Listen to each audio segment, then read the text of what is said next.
It's an early Friday morning in December of 2022, and I've just woken up in a puddle of my own sweat, like I do every day, because I'm suffering from overnight withdrawals. I lay in bed for the next couple of minutes until that feeling in my stomach finally settles down. I go over to the cupboard, pack myself a couple of cones and inhale the smoke into my lungs.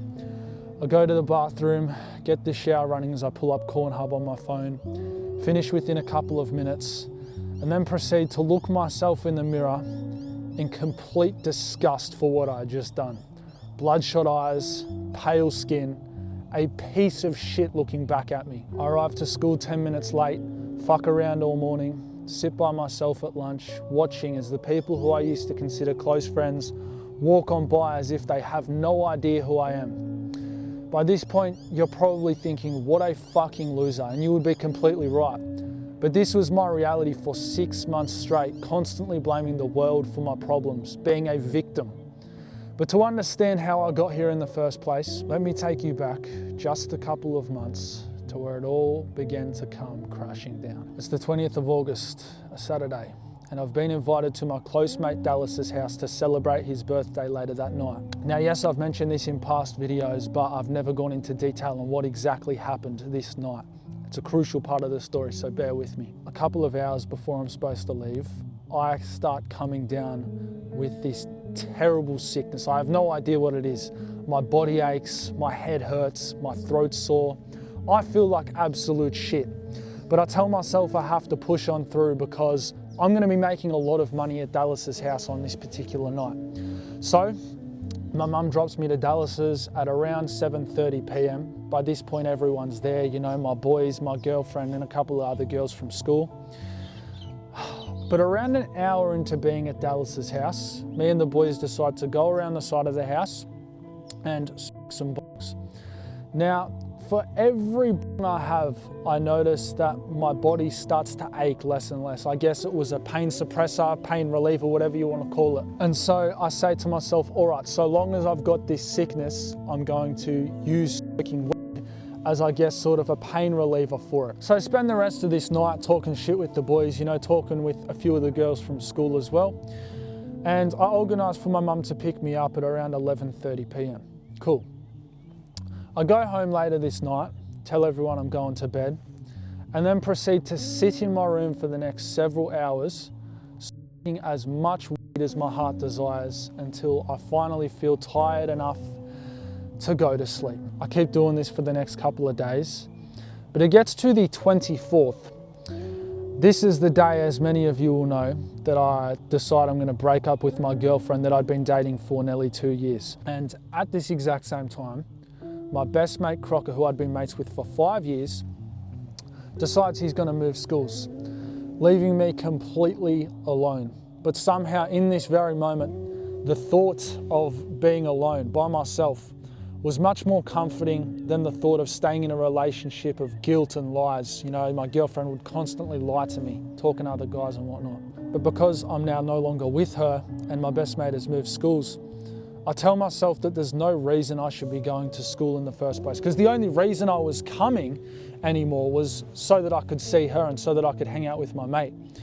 But now there was no real purpose behind going, at least not in my head at the time. So now, although not sick, I start using weed every day as a coping mechanism to escape. I guess it was that feeling of numbness, right? Yo brother, if you're enjoying this video, please do me a massive favor and hit the subscribe button. With that said, I'll let you get back to the video. I'd spend every single weekend ashing up with Crocker, you know, any chance I would get. And it didn't take long for me to start to gain a dependency on it. And I didn't see a problem with it at all at the time. But it gets to Wednesday, the following week of the breakup.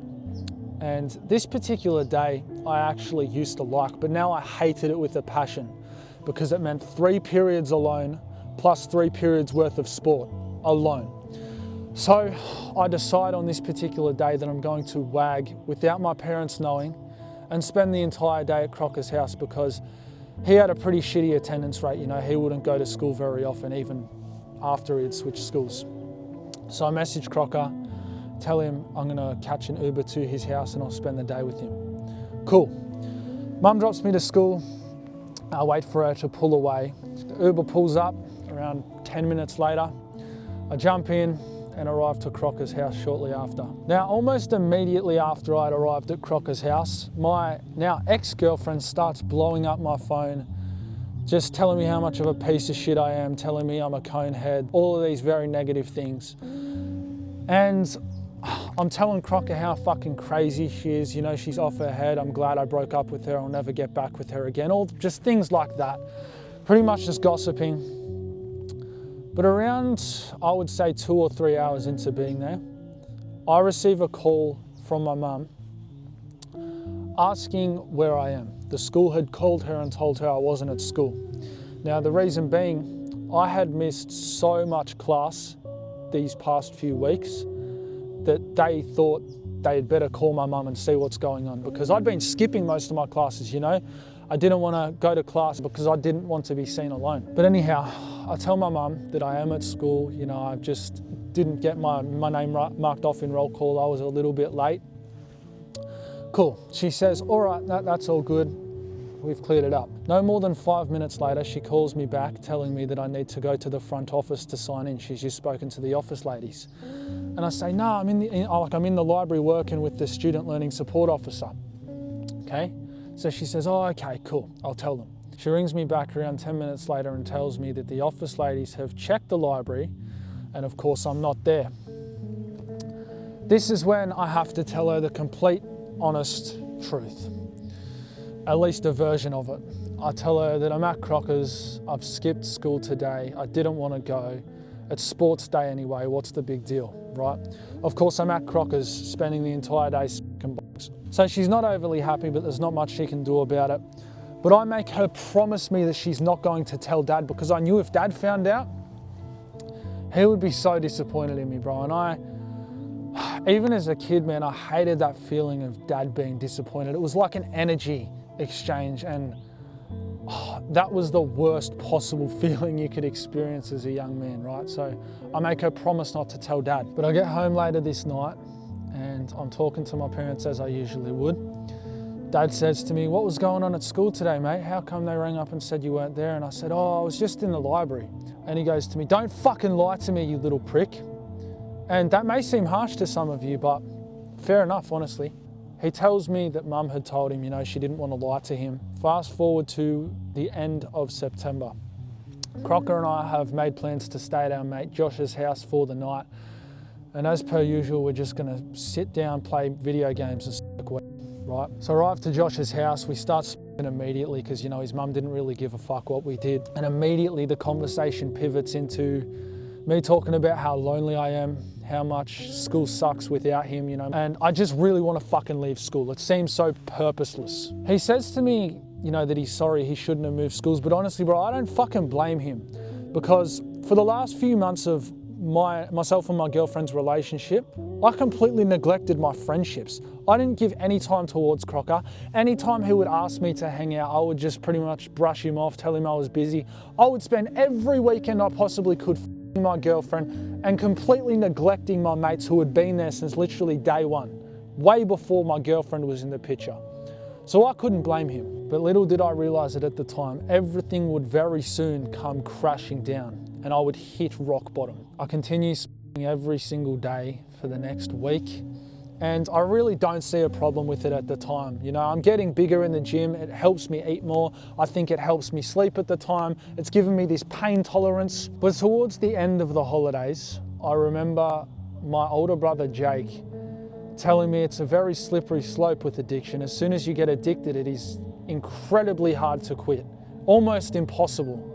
And I tell him, yeah, whatever, you know, it's nothing, it's just a bit of fun, and I brush him off. But around 3 days before the holidays are about to end, I take a step back and I realize that I've actually gained a dependency on this. You know, it's been about a month and a half that I've been doing this every single day, and it's no longer just a thing I do for fun, it's almost a thing that I do because I need to do it.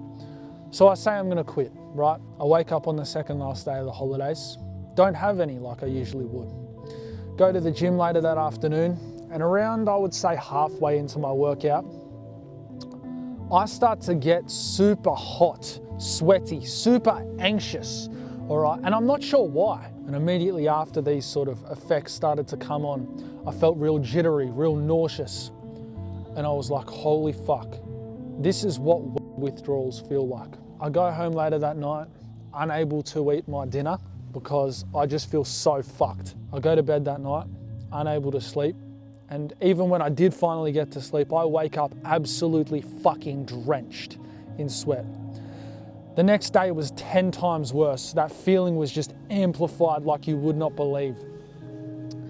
This is when I decide I'm gonna have to tell mum. I don't wanna go to school like this. I don't wanna have to feel like this. Worst decision I could have possibly made at the time, bro.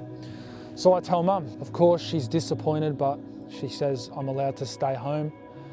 It was obviously a difficult process, you know, her telling dad, him once again being very disappointed in me. But over the next week, I stay home, watching porn every day, hopping up late, complaining to other people on Snapchat about my problems. And I remember talking to this girl at the time who I'll straight out say, for the type of man that I was back then, boy I should say, she was way out of my league, bro. So attractive, 10 out of 10, Christian, just every trait I would even now look for in a girl, she had, bro. And I start FaceTiming her every single night, complaining about my problems, how depressed I was, how shitty I felt. Of course, without even realizing it, I was making this girl less and less attracted to me. But it gets to around the second week of this whole withdrawal process. And I start to believe that the worst of it is over, you know. Things are finally looking up. Things are starting to feel better. But one of my mates from school gives me a FaceTime. And he is working on the FaceTime. And it's in this exact moment that all of this temptation comes rushing back in. I hadn't had any temptations to go back to it because I knew how shit it would make me feel. But watching him do it, watching him and how happy he was, you know, he was feeding like a lollipop to his dog. That made me want to do it so incredibly much. And so I start asking him, oh, is it going to be something which makes me feel good? Will it eliminate all of my problems? Will I be able to eat again? Will I be able to socialize again? Of course I could do all those things now, but I was telling myself I couldn't because of how shit I felt. He says to me, I can't promise it's going to do all those things for you, bro. But I decide to have one, okay? And the second that I cleared that, bro, the second I'd inhaled all the smoke into my lungs, instant regret. I step back and I go, what the fuck have I just done? To me, bro, that was an instant reset. The 2 weeks I'd just been through, I had to go through all over again. Of course, that's not the reality of it, but this is how I looked at it at the time. So I'm just sitting there thinking, what the fuck am I gonna do? How am I even going to get past this in life now? I go to bed later this night and all I can think about is what I've just done. I start having these thoughts go through my mind that my life's not gonna get any better, that I've just completely fucked it. Of course I hadn't. It was only maybe another week I had to go through and it would all be over. But I start having these thoughts, these very dark thoughts of killing myself. And I know that's gonna be heavy for some of you to hear, bro. Even just talking about it now, it's genuinely a tough topic to talk about. But I get to sleep this night, wake up the next day, don't have any. My mum comes into my room later that afternoon to see how I'm doing.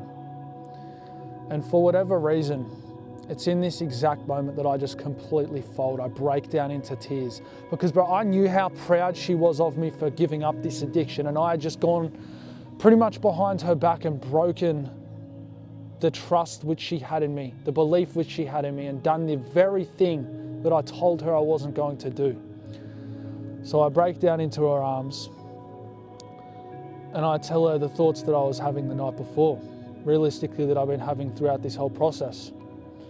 I told her that today I was genuinely rationalizing with myself to myself. As I'm telling her this, she's, you know, very supportive. She's hugging me and all that sort of thing. It's hard now to put into words how this moment felt. I genuinely believed at the time that shit just wasn't gonna get better. And I'm not gonna say I definitely was going to do it because, you know, I would have done it if I was. But I could understand at the time I could understand at the time how people did it. You know, I could understand how they got to that point. Being in that emotional state, feeling like nothing is ever going to change no matter what you do. You've been trapped in this box of emotion for weeks, even months, some people years. I understood it. But after this, despite my shame, my guilt, these constant thoughts going through my mind, I felt the only thing that was going to suppress that was every day. So the very next day, I tell my mum I'm going to go back to school, and I start heavier than I have ever smoked before. I wake up that morning, I have around 3 or 4 before school, and I tell myself this is just going to be a one-time thing. But I continue doing it over the next couple of weeks. And this thought, anytime it would come to my mind, you know, these, I guess, idle thoughts, if you want to call them that, I just get rid of them, right? I didn't feel that sense of emptiness. I didn't feel alone anymore. I would just suppress that feeling by smoking as much as I possibly could. By the end of the year, I was missing half of my shifts at work, showing up to the ones that I would show up to. My attendance at school for the entire year was 42% because I just skip every single class that I didn't want to go to. And I was at the lowest point of my life that I had ever been. Acne covered, pale skin, bloodshot eyes all the time, constantly sleep deprived, sitting in these feelings of guilt and shame. This was absolute rock bottom. I remember laying in bed one night thinking to myself, it just can't get any worse than this. And I remember this so vividly, bro, because in this very moment, I receive a Snapchat from my older brother. And I will never forget this, bro, honestly. Saying, I know I don't say it much, man, but I'm so proud of you and how far you've come. Please keep going. We're going to be at the top together one day. And the reason that almost brings a tear to my eye, bro, is because to see how far, not just myself, but he has come in this time, how much we've progressed, and genuinely the conviction he had behind that was like, in a moment of darkness, in a moment of like, fuck, is shit really gonna get better? That was like my assurance, like it's going to happen one day. Maybe not now, maybe not tomorrow, but very soon things would start to look up. And they did, bro. So the main message here is, for anyone in that dark place right now, I understand what you are going through. I understand exactly how you feel. Please keep pushing on, because I promise you shit looks up and it does get better, 100%.